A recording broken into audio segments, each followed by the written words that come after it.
धनंजय मुंडे निवडून नाही आली पाहिजे यासाठी प्लॅन केला गेला. निवडून आला तर मंत्री झाला नाही पाहिजे यासाठी प्लॅन केला गेला.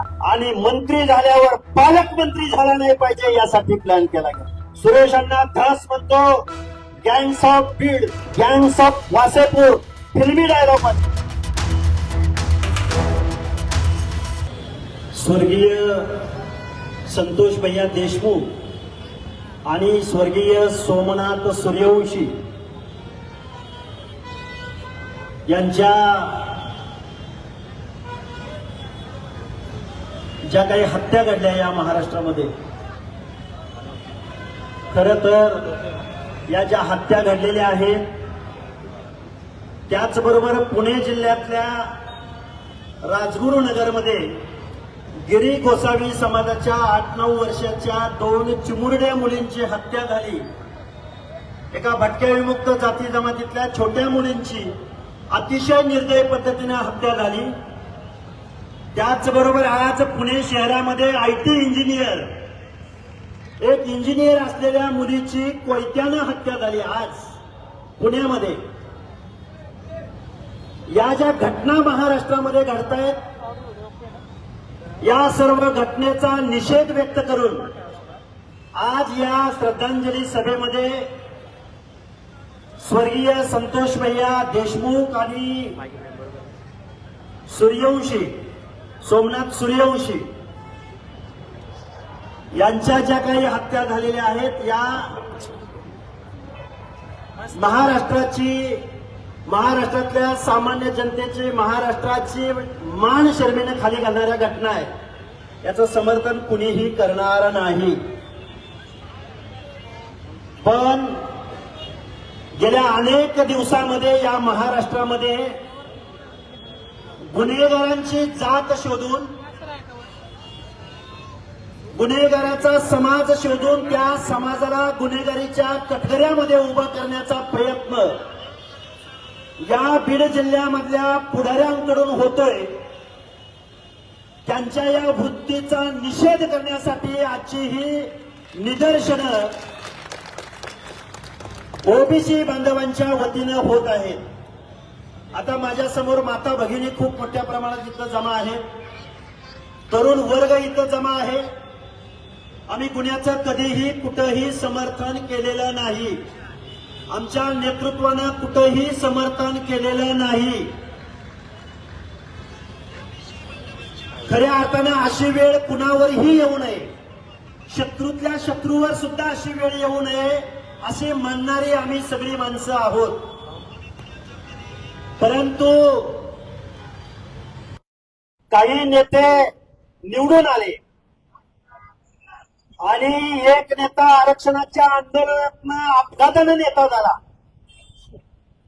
आणि त्याचा जो चिन्ना टन्ना ही जी भाषा होती त्याची भाषा अन्नानं घेतली आणि त्यांच्या संघर्षामधून तो काल परवा म्हणाला की मी घरात घुसून मारेन. खऱ्या अर्थानं हे जे वक्तव्य केलं, हे वक्तव्य या महाराष्ट्रामधल्या बीड जिल्ह्यामधल्या, छत्रपती संभाजीनगर जिल्ह्यामधल्या, जालना जिल्ह्यामधल्या, परभणी जिल्ह्यामधल्या, धाराशिव जिल्ह्यामधल्या, लातूर जिल्ह्यामधल्या सर्वसामान्य माणसांच्या मनामध्ये दहशत निर्माण करणारं वक्तव्य होतं. आम्ही गेली 10-15 दिवस सहन करत होतो. एका समाजाला टार्गेट करून सोशल मीडियाच्या माध्यमातून ज्या घटना घडत होत्या, एखाद्या कार्यालयामध्ये गेलं आडनावावरनं जात काढली जाते, एखाद्या शाळा महाविद्यालयामध्ये गेलं आडनावावरनं जात काढली जाते. एक अंजली दमन या नावाची एक सोशल वर्कर बीडमध्ये आली, बीडमध्ये, आणि त्या काय म्हणाल्या की बीड जिल्ह्यामध्ये वंजारी जातीचेच अधिकारी आहेत. त्या ताईंना माझं सांगणं आहे, अरे गोरगरिबाची पोरं, ऊसतोड मजुराची पोरं, काबाड कष्ट करणाऱ्या शेतकऱ्याची पोरं अभ्यास करून एमपीएससी यूपीएससीची परीक्षा रात्रंदिवस अभ्यास करून देतात. पोटाला चिमटा घेऊन ते अधिकारी झाले. पोलीस अधिकारी असतील, महसूल अधिकारी असतील, प्रशासनामधली माणसं असतील, शेतकऱ्यांची जात काढता आणि तो आष्टी पाटोद्याचा आमदार म्हणतो तुम्हाला खरं तर त्याच्यावर टीका करायला मी इथं आलो नाही, पण त्या माणसानं स्वर्गीय संतोष देशमुख यांच्या हत्येचं राजकारण सुरू केलं.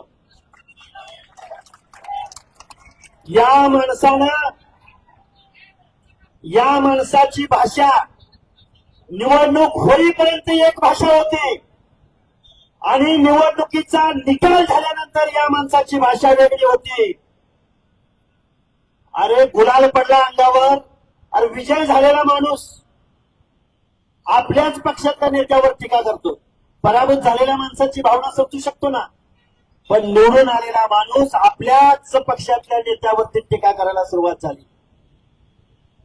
धनंजय मुंडे निवडून नाही आली पाहिजे यासाठी प्लॅन केला गेला, बरोबर आहे का?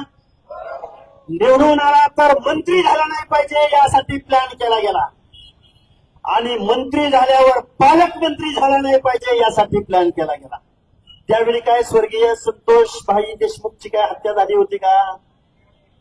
गेल्या दीड वर्षाभरामध्ये सुरेश अण्णा धस म्हणतो gangs of Beed, gangs of Wasseypur, फिल्मी डायलॉग माझी. त्या सुरेश अण्णा धसाला माझा एक विचार नाही, एक प्रश्न विचारतो मी या सुरेश धसांना. अरे सुरेश धस, तुम्ही आमदार झाला राव, तुम्ही ज्यावेळी अंतर्वली सराटीमध्ये गोळीबार झाला, माझ्या पोलीस भगिनीवरती विनयभंग झाला त्यांच्या बाबतीमध्ये, बीड शहरामध्ये ओबीसींची घरं जाळण्यात आली, त्यावेळी बीड जिल्ह्यातला गँग्स ऑफ बीड या सुरेश धसाला दिसले नव्हते का? त्यावेळी बीड जिल्ह्यामध्ये किती पिस्तुली सरकारनं दिल्या याची माहिती सुरेश धसांना नव्हती का? सुरेश धस नावाचा माणूस स्वतःच्या राजकारणासाठी स्वर्गीय संतोषभाई देशमुखांच्या हत्येचं राजकारण करतोय. मला जबाबदारीने तुमच्या समोर सांगायचंय, संतोष देशमुख यांचे भाऊ धनंजय देशमुख यांनी दुसऱ्या तिसऱ्या दिवशी सांगितलेलं होतं ही हत्या जातीच्या भांडणातून झाली नाही, तरी सुद्धा महाराष्ट्रामध्ये मोर्चे काढले जात आहेत. मग आरोपींचे पण प्रत्येक घटना घडली, आज पुण्यामध्ये घटना घडली, मग त्या आरोपीची जात शोधायची आणि त्या जातीच्या विरोधात मोर्चा काढायचा का? या महाराष्ट्रामध्ये तुम्ही या गावगाड्यामधल्या ओबीसी भटक्याविमुक्त जाती जमातीच्या लोकांना नेहमी दहशतीत ठेवण्याचं काम केलंय. तो सोळंकी नावाचा आमदार, तुझं घर जाळलं जात होतं, त्यावेळी आवाज होणारे छगनरावजी भुजबळ होते. ज्या क्षीरसागराचं घर जाळलं जात होतं त्याचा प्रतिकार करायला बीड जिल्ह्यामधला ओबीसी धावून आला. दुर्दैवाने या हत्येला जातीचा रंग दिला जातोय. अरे हत्येला कधी, आरोपीला कधी जात पात धर्म असत नाही. कुठलाही माणूस कधी गुन्ह्याचं समर्थन करत नसतो. इथं न्याय व्यवस्था आहे, इथं पोलीस प्रशासन आहे, इथं सीआयडी आहे. आणि मला या महाराष्ट्राच्या मुख्यमंत्र्यांना एक प्रश्न विचारायचा आहे. या महाराष्ट्रातल्या ओबीसी, आमच्या 18 पगड जातीच्या लोकांनी, भटक्या विमुक्त जाती जमातीच्या लोकांनी आम्ही तुमच्याकडे बघून माहितीला मतदान दिलंय, तुम्हाला सत्तेमध्ये बसवलंय, पण तुमच्याच पक्षाचा आमदार धनंजय मुंडे साहेबांच्या आडून या गृह विभागावर प्रश्न उपस्थित करतोय आणि त्या गृह विभागाचे प्रमुख या महाराष्ट्राचे मुख्यमंत्री देवेंद्रजी फडणवीस साहेब आहेत. फडणवीस साहेब, तुमचा पक्ष एका विचाराचा पक्ष आहे. तुमचा पक्ष प्रभू रामचंद्राचं नाव घेऊन राजकारण करतो. हाच सुरेश धस नावाचा तुमच्या पक्षाचा आमदार प्रभू रामचंद्राच्या नावावरची जमीन सुद्धा हडप करतो. शंभू महादेवाच्या नावाचा उतारा सुद्धा हडप करतो. आणि त्याच सुरेश धसांना मला प्रश्न विचारायचा आहे. आष्टी मधला, आदिवासी समाजामधला, भिल्ल समाजातला संजय उर्फ बिट्ट्या गायकवाड नावाचा तरुण, अंजलीताई दमनिया, आम्हाला त्या संजय उर्फ बिट्ट्या गायकवाडच्या आरोपीचा शोध तुम्ही लावून द्या. कुठे गेला बिट्ट्या गायकवाड? कुठे गेला तो आदिवासीचा पोरगा? गरीबाच्या पोरानं, भटक्या विमुक्ताच्या पोराची हत्या झाल्यानंतर त्याच्या विरुद्ध मोर्चे निघत नाहीत. खैरलांजी प्रकरण घडलं.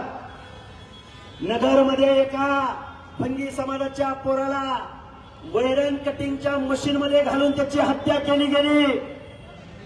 सुरेखा भोतमांगे नावाच्या एका महिलेला नग्न थिंड काढून तिची हत्या केली गेली.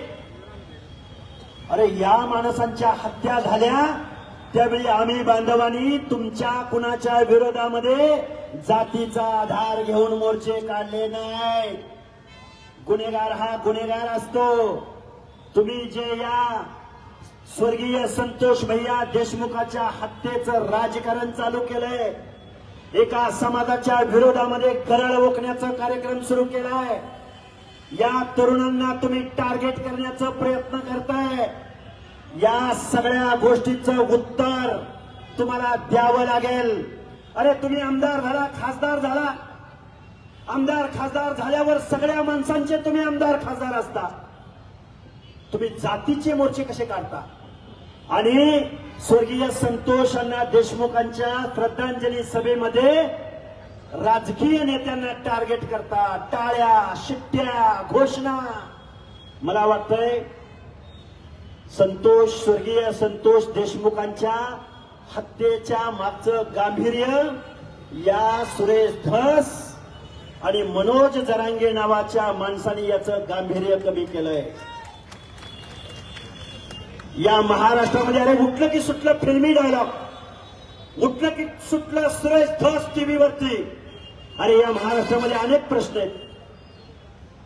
मी या हत्येचं समर्थन करायला मी इथं उभा नाही, पण गावगाड्यामधल्या ओबीसींचा आवाज असलेले पंकजाताई मुंडे असोत, धनंजय मुंडे असोत, भुजबळ साहेब असोत, पडळकर साहेब असोत, अजून कोण माणसं असोत, अरे आम्हाला नाही ना मंत्री होता येत, आम्हाला नाही आमदार खासदार होता येत, पण आमचे प्रश्न सोडवणारी माणसं आम्हाला तिथं पाहिजे.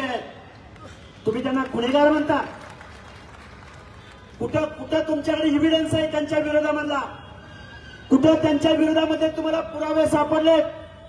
आणि वाल्मिक अण्णांच्या बाबतीमध्ये मी तुम्हाला सांगतो, धनंजय मुंडेंचे वाल्मिक अण्णांबरोबर संबंध, त्याच वाल्मिक अण्णांचे फोटो शरदचंद्रजी पवारांबरोबर आहेत.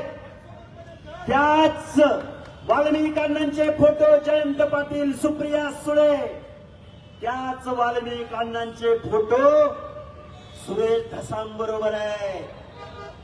अरे तुमची माणसं निवडून आणायला वाल्मिकांना चालतात, त्यांची माणसं राष्ट्रवादीची वाढ करायला वाल्मिकांना चालतात, निवडणुका जिंकायला तुम्हाला वाल्मिकांना चालतात. वर्षानुवर्षे या गोष्टी चालतात. त्यांच्या स्किलचा उपयोग तुम्ही करून घेता आणि अचानक तुम्हाला काय काय सुचतं? फक्त धनंजय मुंडे दिसतात. मला वाटतंय या माणसांना अडकवलं जातंय. गुन्हेगारांना शिक्षा झाली पाहिजे या मताचा मी. पण हे जे काही राजकारण होतंय, या ज्या काही गोष्टी घडतायत, या महाराष्ट्रामधल्या ओबीसींच्या मनामध्ये दहशत निर्माण करणाऱ्या या गोष्टी आहेत. तुम्हाला आम्हाला जागं राहावं लागेल, एकत्र यावं लागेल. न्याय व्यवस्थेवरती प्रभाव टाकणाऱ्या, पोलीस प्रशासनावरती प्रभाव टाकणाऱ्या, अरे ती सीआयडीची टीम आली, सीआयडी मध्ये कोण माणूस आहे त्याची जात शोधा, सीआयडी मध्ये कोण माणूस आहे त्याची जात शोधा, ह्या जातीचा बाजूला काढा. मग आता आपण सगळ्यांनी म्हणायचं का की यांच्या जातीचा बाजूला काढा? बरोबर आहे का चुकीचं आहे? जर विघ्ने नावाच्या अधिकाऱ्याला त्याची जात बघून बाजूला काढला जात असेल तर मग आम्ही कुणाची जात काढायची? आम्ही काढायची तुमची जात?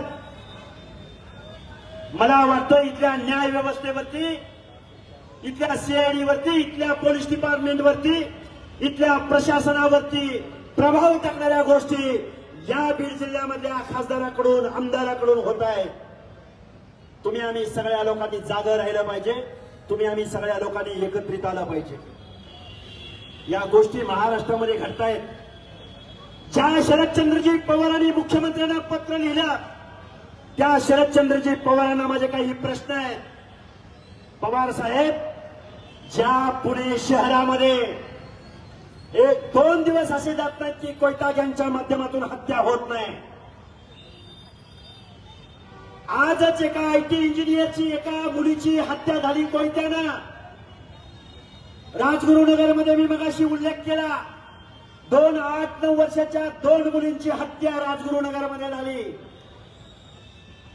ज्या पुणे जिल्ह्यातल्या गँगवॉरवरती मुळशी पॅटर्न नावाचा चित्रपट येतो, त्या स्वतःच्या जिल्ह्यामध्ये शरदचंद्रजी पवार नावाचा माणूस कधीही त्यांना भेटायला गेला नाही. कधीही त्यांनी मुख्यमंत्र्यांना पत्र लिहिलं नाही. शरदचंद्रजी पवार अंतरवली सराटीला येऊन गेले आणि महाराष्ट्रात काय झालं तुम्ही बघितलंय. शरदचंद्रजी पवार बीड जिल्ह्यामध्ये आले, त्यानंतर काय झालं तुम्हाला माहिती आहे. हेच शरदचंद्रजी पवार सोमनाथ सूर्यवंशीच्या कुटुंबियाला भेटायला गेले का? हेच शरदचंद्रजी पवार त्या राजगुरुनगर मधल्या मुलींच्या, गिरी गोसावी भटक्या विमुक्त जाती जमातीच्या मुलीच्या पालकाला भेटायला गेले का? या प्रश्नाची उत्तरं दुर्दैवानं नाही अशी आहेत. म्हणजे बाबांनो, राजकारण आणि राजकारणाच्या माध्यमातून जर आपल्या नेतृत्वाला टार्गेट केलं जात असेल तर तुम्हाला आम्हाला रस्त्यावरची लढाई सुद्धा लढावी लागेल. काही माणसं बोलली, खाजगीत बोलली, ते तर नाव घेत नाही, म्हणे धनंजय मुंडेंना पालकमंत्री नाही पाहिजे. का बरं नाही माहितीये का? काय त्यांच्या घरी आम्ही जायचं का म्हणे आमची कामं घेऊन? कमीपणा वाटतो, कमीपणा. यांच्या नेतृत्वाखाली आम्ही आमच्या बीड जिल्ह्यात काम करायचं का? तसेच धाराशिव जिल्ह्यामधली लोक आम्हाला पालकमंत्री नको. म्हणजे बहुजन समाजातल्या लोकांनी राजकारण करायचं नाही, राजकारणात पुढे आलं तर त्यांना टार्गेट करायचं. मग भुजबळ साहेबांचं मंत्रिपद डावलणं असो, की पडळकरांचं मंत्रिपद डावलणं असो, की मग आता कुणाला तरी टार्गेट करणं असो. मला वाटतं या सगळ्या परिस्थितीला तुम्ही आम्ही सुद्धा सगळेजण जबाबदार आहोत. तुम्ही आम्ही एकत्र आलं पाहिजे, माणसं ओळखायला शिकलं पाहिजे. आणि जे काही या हत्येच्या माध्यमातून राजकारण होतंय, आता मला पण काही गोष्टी बोलाव्या लागल्या, राजकारणावरती बोलाव्या लागल्या.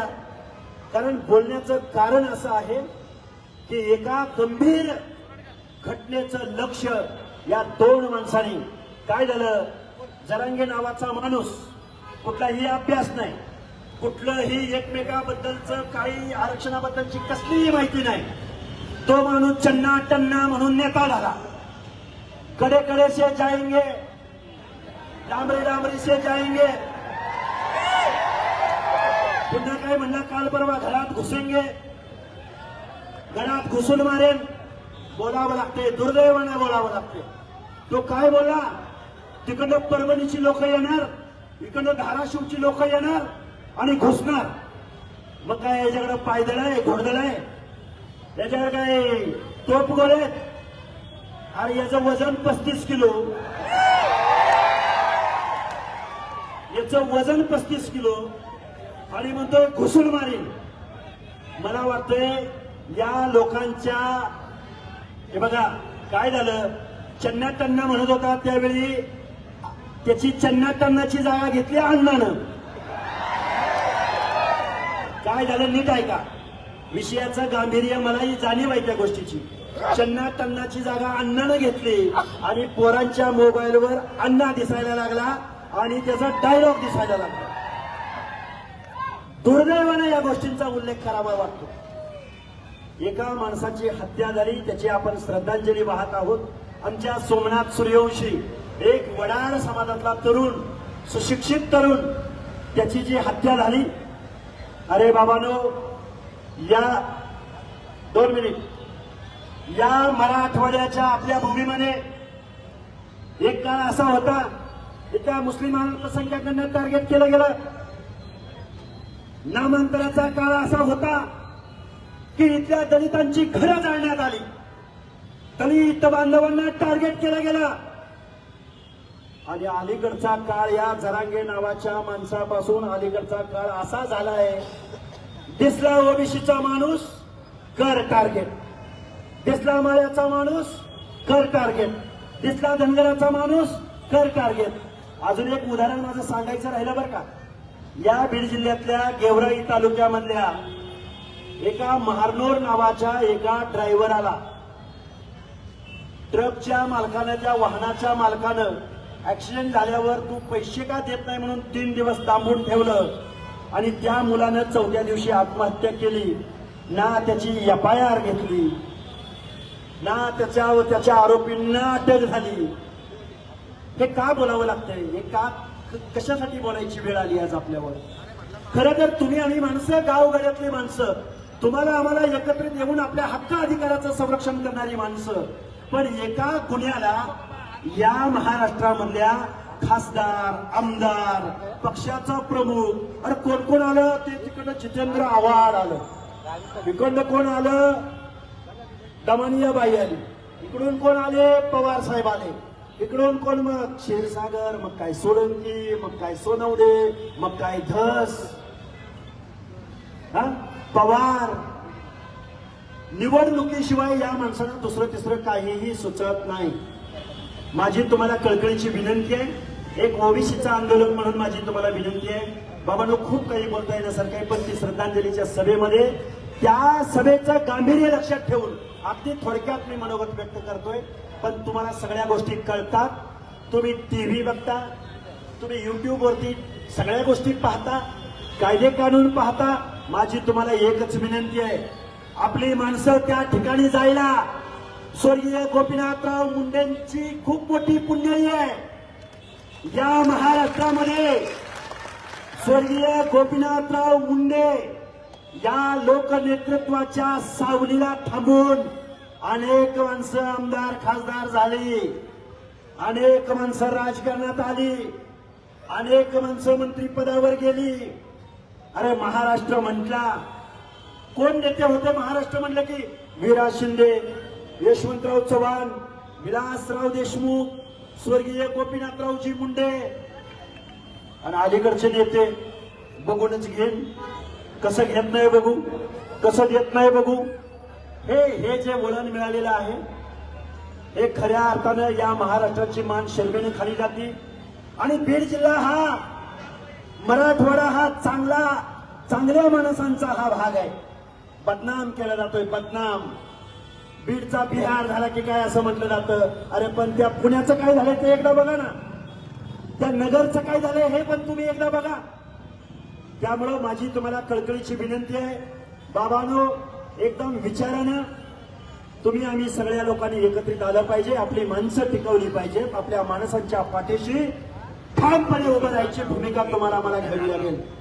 आणि तुम्हाला जाता जाता एक सांगतो, एका शब्दामध्ये विषय संपू शकतो ना.